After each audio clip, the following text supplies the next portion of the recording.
Next morning the Scarecrow said to his friends, "Congratulate me. I am going to Oz to get my brains at last. When I return I shall be as other men are." "I have always liked you as you were," said Dorothy simply. "It is kind of you to like a scarecrow," he replied. "But surely you will think more of me when you hear the splendid thoughts my new brain is going to turn out." Then he said goodbye to them all in a cheerful voice and went to the throne room, where he rapped upon the door. "Come in," said Oz. The Scarecrow went in and found the little man sitting down by the window, engaged in deep thought. "I have come for my brains," remarked the Scarecrow, a little uneasily. "Oh, yes, sit down in that chair, please," replied Oz. "You must excuse me for taking your head off, but I shall have to do it in order to put your brains in their proper place." "That's all right," said the Scarecrow. "You are quite welcome to take my head off, as long as it will be a better one when you put it on again." So the wizard unfastened his head and emptied out the straw. Then he entered the back room, and took up a measure of bran, which he mixed with a great many pins and needles. Having shaken them together thoroughly, he filled the top of the Scarecrow's head with the mixture and stuffed the rest of the space with straw, to hold it in place. When he had fastened the Scarecrow's head on his body again, he said to him, "Hereafter you will be a great man, for I have given you a lot of brand new brains." The Scarecrow was both pleased and proud at the fulfillment of his greatest wish, and having thanked Oz warmly he went back to his friends. Dorothy looked at him curiously. His head was quite bulged out at the top with brains. "How do you feel?" she asked.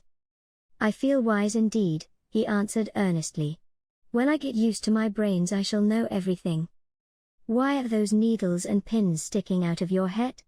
asked the Tin Woodman. "That is proof that he is sharp," remarked the Lion. "Well, I must go to Oz and get my heart," said the Woodman. So he walked to the throne room and knocked at the door. "Come in," called Oz, and the Woodman entered and said, "I have come for my heart." "Very well," answered the little man. "But I shall have to cut a hole in your breast, so I can put your heart in the right place. I hope it won't hurt you." "Oh, no," answered the Woodman. "I shall not feel it at all."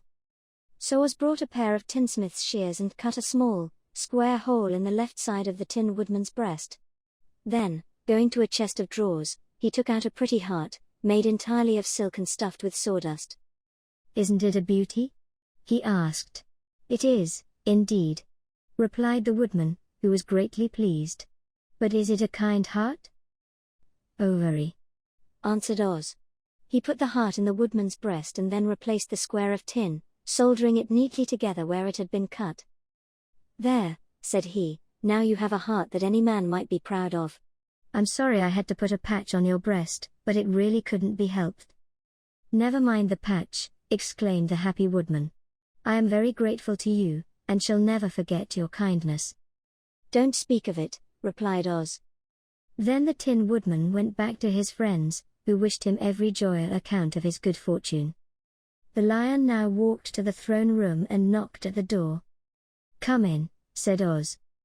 "I have come for my courage," announced the Lion, entering the room. "Very well," answered the little man, "I will get it for you." He went to a cupboard and reaching up to a high shelf took down a square green bottle, the contents of which he poured into a green gold dish, beautifully carved. Placing this before the Cowardly Lion, who sniffed at it as if he did not like it, the wizard said, "Drink." "What is it?" asked the Lion. "Well," answered Oz, "if it were inside of you, it would be courage.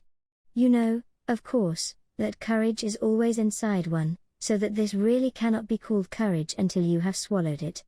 Therefore I advise you to drink it as soon as possible."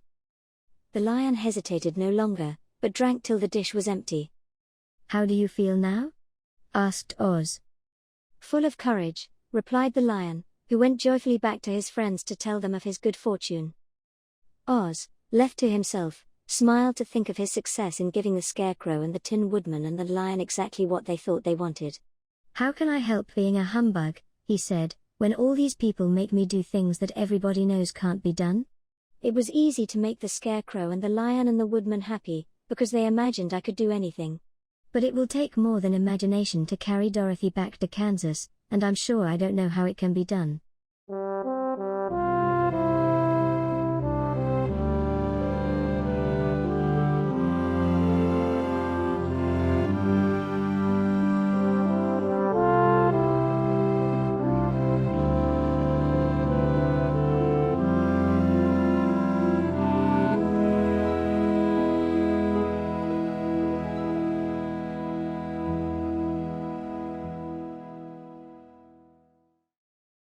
Please subscribe. New stories, every week.